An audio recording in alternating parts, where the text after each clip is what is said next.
Well, it would appear the story's gone to shit right from the beginning, wouldn't you say? And in a realm where everyone has amnesia, it's a funny game to try to find the beginning of a thing. It's ironic that in our amnesiac state we sometimes forget the difference between God and dog, because my God, dog, whoever she is, she loves to eat shit. Her shit, goose shit, duck shit, horse shit. She especially enjoys a good roll in bird shit. Now what does that tell you about God? Dog. Oh, I can't remember. Anyway, many wonderful things can come from a nice warm pile of poo, and many terrible things too. No wonder God's confused, and so are we.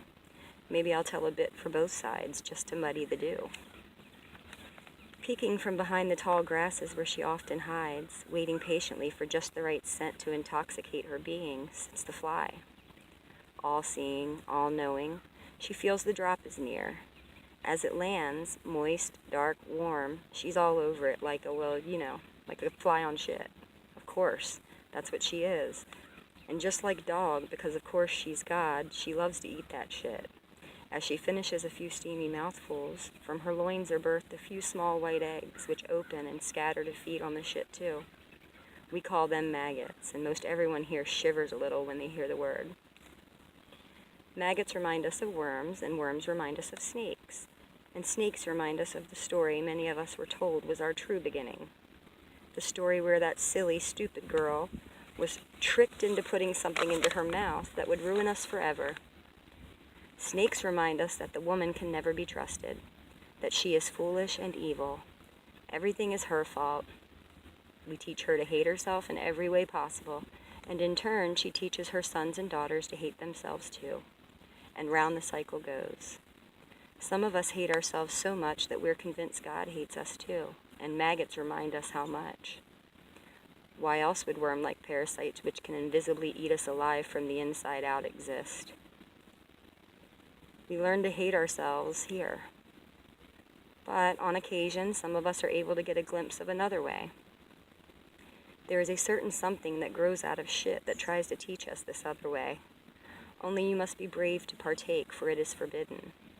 And we all remember what we're told happens when you put something forbidden into your mouth, don't we? Not to mention something that grows on something as ungodly as poo. Not to mention also the cost to your life if you're ever caught with such a thing in your possession. Enter the kingdom, the fungi kingdom. Here there exists a doorway to other worlds and worlds beyond, other thoughts, other beings. To truth we have lost. Mostly, if we so desire and are willing to surrender and perceive, they lead us to the door which leads us to ourselves, our truest self. The one we have a hard time remembering, the one we keep looking for in all the faces and all the places and all the things we try to fill ourselves with. They can be grown by other means nowadays, these fungus among us, but the original portals to the other worlds, so far as we know, grew on cow and horse dung. One summer, not too long ago, there was a girl who learned to grow them on her own. She didn't use any sort of poo, but crafted a different recipe, a varied mismatch of odds and ends, and set things in motion in plastic containers she hid in her shower stall. Day and night she tended to her secret, working as if she were doing important royal work. She knew the mycelial network she had to connect and grow would hold answers, not only for her, but for her world, our world, this realm. It mattered not how forbidden or how looked down upon her efforts might appear. She cared little anymore about being right or good in the eyes of any who might judge her. She knew she was doing the good work. She knew she was reaching her spirit. She also knew this wasn't the only way to find answers she sought, but it was a way. It was a way she could understand when little around her made any sense at all. Her work was tedious. Magic fungi are specific in their needs, but it wasn't long before her effort was rewarded, and the girl's secret mushroomed into the mystical potion she was hoping for.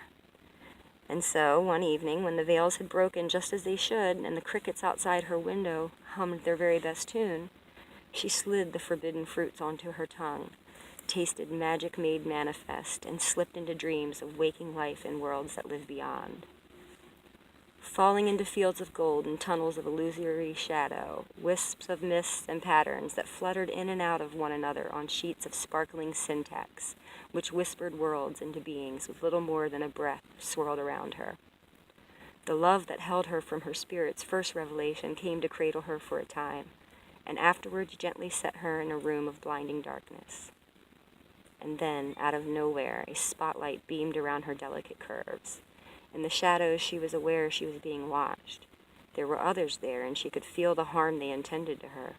They felt familiar, but certainly not friendly.